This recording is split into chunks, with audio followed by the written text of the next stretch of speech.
हरि ओम. Corona न करोति. योगदास श्री जय गणेश जोशी लिखित आध्यात्मिक लेख क्रमांक 37. न करोति. तू प्रार्थना करू शकत नाहीस. तुझ्याकडून प्रार्थना आपोआप होते. ती मूक प्रार्थना आपोआप उमटते, केली जात नाही. एका जागी प्रशांतपणे बस आणि होत असलेल्या प्रार्थनेत व्यत्यय आणू नको. जी प्रार्थना होत आहे ती होऊ दे. त्यायोगे जी आनंदाची वृष्टी होते, त्यात जे सचेल स्नान घडते ते साक्षीत्वाने अनुभव. तू काही करू नकोस.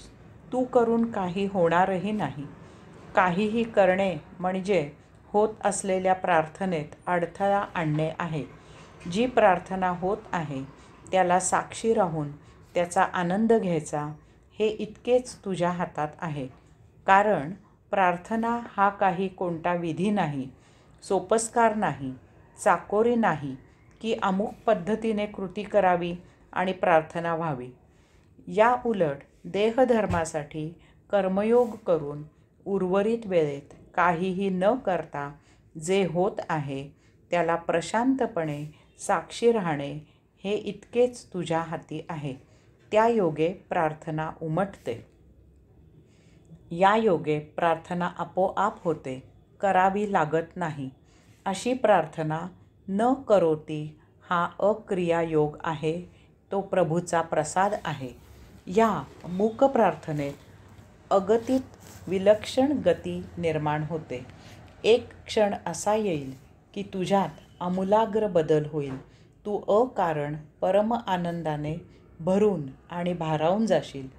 याच आनंदात पुढील जीवन सदा आनंदमय होईल, कैवल्य होईल.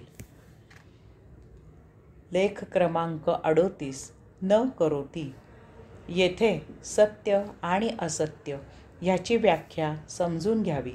दुःख स्वीकारल्यास आयुष्य जगताना फारशी पंचाईत होत नाही. आयुष्य सहजपणे वाकवत सरळ करत जगता येते. त्याचे भोग निर्माण होतात. त्यांच्या पूर्ततेसाठी पुनर्जन्म घ्यावा लागतो. परंतु जीवन जगताना वाकविता येत नाही किंवा सरळही करता येत नाही. ते परखडपणे जसे आहे तसेच जगावे लागते. तेथे पुनर्जन्म नाही. यामुळे तेथे तडजोडही नाही. जे आहे ते आहे, बस. त्याप्रमाणे तू बदलायचे आहे. असत्य तू तुझ्या वेठीला धरू शकतोस. तुझ्या मर्जीप्रमाणे ते सरळ किंवा वाकडे असे कसेही करू शकतोस आणि आयुष्य जगू शकतोस. यामुळे तुझ्या संचितात नसलेले भोग उपभोगले जातात.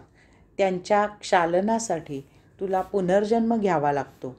परंतु सत्य तू तुझ्या मर्जीप्रमाणे बदलू शकत नाहीस.